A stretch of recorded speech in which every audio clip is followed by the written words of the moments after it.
Damos la bienvenida al economista Pablo Dávalos. Él es miembro del Foro de Economía Alternativa y Heterodoxa. Se cumple este 24 de mayo, un año de gobierno de Guillermo Lasso. Cabe indicar para nuestros oyentes que este diálogo lo mantenemos antes del informe del presidente de la República, que lo hace al mediodía de este día martes. Quisiéramos conocer, sin embargo, su punto de vista, anticipándonos al criterio presidencial. ¿Cómo ha visto el desarrollo de este año? Primero que todo, un saludo muy cordial a todas las personas que a través de diferentes redes sociales pueden contactarse y pueden acompañarnos en este espacio. Creo que un elemento fundamental para emitir cualquier criterio tiene que estar avalado y respaldado por datos de la realidad, sobre todo en el caso de la economía. Los economistas, en especial cuando provenimos de la academia, solemos respaldar nuestros criterios con datos, de tal manera que no se conviertan en criterios ideológicos, sino que representen lo que en la realidad sucede. ¿Y qué es lo que tenemos en este momento? Yo En primer lugar, quisiera proponerle, economista Dávalos, hablando justamente de este tema, de alguna manera elaborar sobre si se encuentra o no la casa en orden en Ecuador. Justamente hacia allá iba. Para poder validar criterios como la casa en orden, hay que, creo yo, respaldarlas con los datos. ¿Y cuál es la situación de los ecuatorianos? ¿Qué es, si tú quieres, el escenario en el cual se desarrollan los hogares y las ciudadanas ecuatorianas? Y lo primero, es el primer indicador de toda sociedad tiene que ver con el empleo, porque el empleo permite a los hogares ecuatorianos tener los ingresos para resolver sus necesidades. ¿Y qué nos dicen los datos del empleo? Nos dicen que en el Ecuador, de la población económicamente activa, que consiste en la población con capacidad de trabajar, alrededor de 8,5 millones de ecuatorianos, solamente el 35% de esa población tiene pleno empleo. ¿Cómo era la situación en el Ecuador? Hasta el año 2017, el pleno empleo en promedio era del 55% de la población económicamente activa. Es decir, del 2017 al 2022 ha habido una reducción del pleno empleo. Del 55% de la PEA, hemos caído al 35-34% de la población económicamente activa. ¿Qué significa esto? Significa que los ecuatorianos tienen que buscar la forma de trabajar para llevar el sustento a sus familias. Eso es entonces el primer indicador. En términos de empleo, no hay políticas de empleo. O sea, no existen políticas de empleo. Pero el 1 de mayo el presidente Lasso dijo que se han generado 350,000 plazas de empleo. No se han creado 350,000 plazas de empleo. Son empleos que ya existían en la economía y que empiezan poco a poco a medida que los protocolos de salud pública se van relajando para que empiecen a funcionar las actividades económicas. Esos empleos corresponden a esas actividades económicas que estuvieron cerradas, que no pudieron desarrollarse producto de los protocolos de salud pública. Pues es decir, había que, qué sé yo, en los restaurantes, en los hoteles, etcétera, no había cómo utilizarlos a la capacidad plena y ahora al relajar esos protocolos, entonces la gente se incorpora. Pero no es que se han creado 300,000, sino que hay un rebote, la economía empieza a recuperar lo que tenía antes. ¿Por qué? Porque poco a poco la pandemia del COVID-19 está siendo superada y producto de eso las actividades económicas empiezan asimismo paulatinamente a recuperarse. Entonces no hay recuperación de empleo. Por eso hacía referencia al porcentaje de pleno empleo. En el porcentaje de pleno empleo seguimos en el 34% de pleno empleo. ¿Por qué? Porque no hay políticas de empleo. ¿Cuál es una política de empleo? Una política de empleo tiene que ver con la inversión pública, por ejemplo. La inversión pública se convierte en una especie de remolque, en una especie de locomotora para crear empleo en el sector privado. ¿Y qué es lo que tenemos? Tenemos que, por ejemplo, para este año se había planificado la menor inversión pública de los últimos 10 años, apenas 1.800 millones, cuando el promedio de inversión pública era de 4.000 millones de dólares. Pero de esos 1.800 millones que corresponden aproximadamente a 450 millones trimestrales, el gobierno solo invirtió en el primer trimestre de este año 67 millones. Es decir, redujo casi a cero la inversión pública.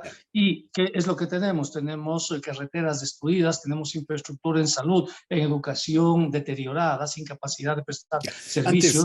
Antes de salirnos del tema del empleo, quisiera preguntarle en su criterio como economista justamente, ¿por qué este enredo de cifras en Ecuador? Cuando se da las cifras de desempleo en Ecuador, estas son similares a las de los países del primer mundo, pero cuando se configuran otras cifras de informalidad, de subempleo, de empleo en contraste con el adecuado e inadecuado, las cifras son otras. ¿Por qué esta complejidad? Porque en el caso de economías como la ecuatoriana hay una especie de amortiguador entre el desempleo abierto y el pleno empleo. Ese amortiguador se llama empleo inadecuado y tiene varias formas. Es lo que antes denominábamos el sector informal de la economía. En las encuestas de empleo, cuando se le pregunta a la gente si ha realizado alguna actividad y la gente responde que sí, que ha vendido algo, que ha salido a buscar algo, etcétera, eso ya no consta como desempleo. Para registrar como desempleo la persona en los últimos 3 meses tiene que dedicarse exclusivamente a buscar empleo. Esas personas que solo se dedican a buscar empleo son las personas desempleadas. Pero si esa persona en esos 3 meses hizo un curso, por ejemplo, si esa persona vendió algo, si esa persona ayudó a alguien a trabajar una semana, 2 semanas, ya para las estadísticas no se conoce como desempleo. Pero Pasa a las categorías ¿no es de, esto una distorsión y que impide una comparación objetiva con lo que pasa en otros países? efectivamente, justo para eso, para evitar las distorsiones a nivel mundial y a nivel local, se utiliza el porcentaje del pleno empleo. Es decir, las familias, las personas que tienen un contrato de trabajo de mediano o de largo plazo y cuya remuneración es igual o superior al salario mínimo establecido. Entonces, ese pleno empleo corresponde más o menos a un 34% de los Ujú. 8,5 millones de ecuatorianos. Es decir, hay cerca de 6 millones de ecuatorianos, 5 millones más o menos, que no tienen empleo. O sea, tienen que sobrevivir de cualquier manera. Y no hay política pública para ellos. No existe política. Existen Hagamos, declaraciones gubernamentales, pero ujú. las declaraciones no generan empleo. Lo que Hagamos genera ahora empleo sí es ese política. necesario enlace con la inversión en Ecuador, que nos va a llevar también a los temas de carácter social. Efectivamente, a nivel mundial existe un consenso que los gobiernos son motivadores de empleo, los gobiernos son locomotoras de empleo, los gobiernos generan señales para la generación de empleo. Eso técnicamente se conoce con el nombre de multiplicador fiscal. Es decir, un gobierno construye una carretera y esa carretera ayuda al desarrollo económico de esa región y esa carretera es construida por una empresa privada que contrata a trabajadores, contrata a otras empresas para estudios, obras, etcétera, y se expande la economía. Por eso, en casi todas las economías del mundo, el motor, si se quiere, que empuja y después el sector privado asume ese impulso y se va desarrollando, se llama la inversión pública. ¿De qué ¿Qué tamaño es es lo que ese tenemos motor acá? en el gobierno de Lazo? Generalmente la inversión pública en el país ha fluctuado en alrededor del 4%, ¿no?, del Producto Interno Bruto. Lenin Moreno lo llevó casi a la mitad, 2,5% del Producto Interno Bruto. Y en este caso, el presidente Lazo lo ha llevado al 1,5, 1,6% del Producto Interno Bruto. Pero de ese 1,6%, un porcentaje de esos recursos es para despedir empleados. Es decir, de los 1.800 millones de dólares que el gobierno de Lazo había planificado gastar en inversión pública, alrededor de 300 millones es para compensaciones salariales y para el despido de empleados en el sector público, de tal manera que nos queda una cantidad muy pequeña de inversión pública, alrededor de 1.500 millones de dólares, ¿no? Es decir, sí, alrededor del 1,2, 1,3% del Producto Interno Bruto. Por eso es que no existe esa palanca, ese motor, si se quiere, para generar empleo en toda la economía. Pero no solo eso, sino que a pesar de tener previsto esos 1.500 millones, Lazo no ha gastado nada de ese dinero. sea, tiene mucho dinero ahí, se está acumulando dinero, sobre todo en reservas internacionales, pero el gobierno de Lasso no tiene la voluntad política de financiar proyectos de desarrollo, de financiar la reconstrucción de infraestructura, de generar condiciones de infraestructura en caminos, en obra pública, etcétera, ¿no? Todo lo contrario, más bien hay un proceso de desinversión. Por eso, el dato de inversión pública es el dato más bajo, es apenas 67 millones el primer trimestre. Tan es así, es tan bajo que incluso el Fondo Monetario Internacional, que es enemigo del empleo público, es enemigo del gasto público, el Fondo Monetario le exige al gobierno más inversión pública, le exige al gobierno más gasto público, ¿no? Porque Lazo se ha situado más a la derecha, si se quiere, del Fondo Monetario, ¿Y se ha convertido más en el buscaría, neoliberal del Fondo Monetario. qué buscaría el gobierno de Lasso con esto, sabiendo que esa baja inversión social se refleja en problemas reales para el país, en falta de carreteras, en falta de ingresos para la población, falta de empleo, problemas gravísimos en la salud, una crisis que toca fondo ya en el IES? ¿Qué busca Guillermo Lasso con todo eso? Yo creo que es claro para la ciudadanía ecuatoriana comprender que el presidente Lazo en realidad busca fortalecer al sistema financiero privado. Su prioridad en este momento es que se privatice el Banco del Pacífico y ve la posibilidad de que el Banco de Guayaquil se compre el Banco del Pacífico para consolidarse y convertirse como el banco más grande del país. Buscará a futuro la privatización de la seguridad social, por eso le está desmantelando la seguridad social para privatizarla.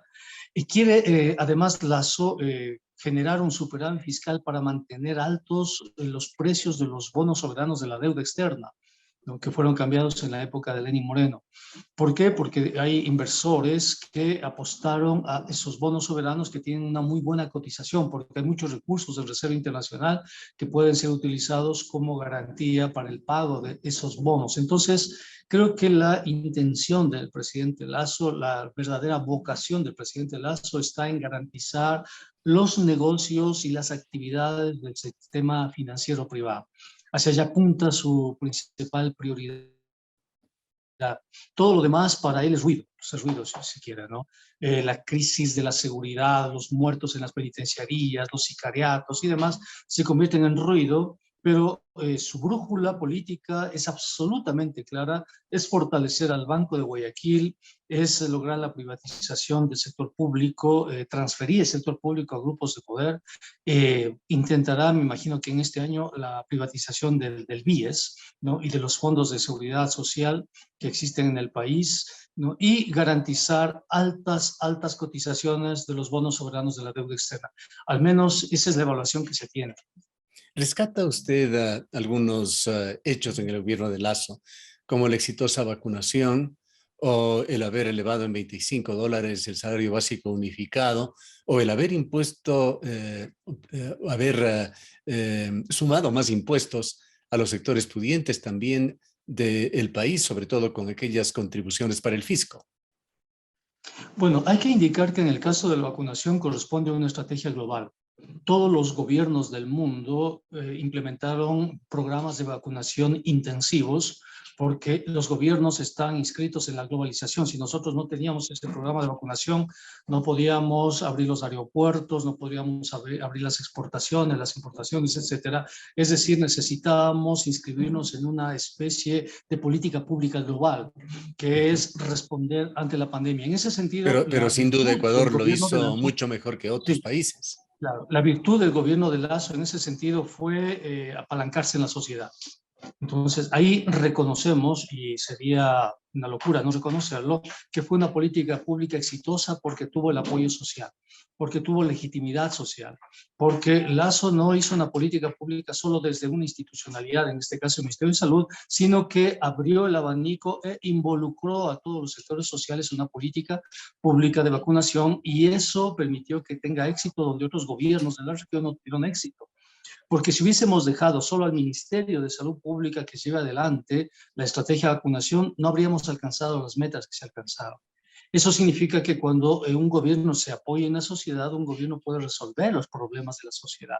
Entonces, me parece que hay un consenso, la sociedad ecuatoriana es reconociente de ese consenso, reconoce, ¿no? Y avala y apoya y respalda esta política de salud pública de vacunación. Ahí creo yo los criterios son diferentes.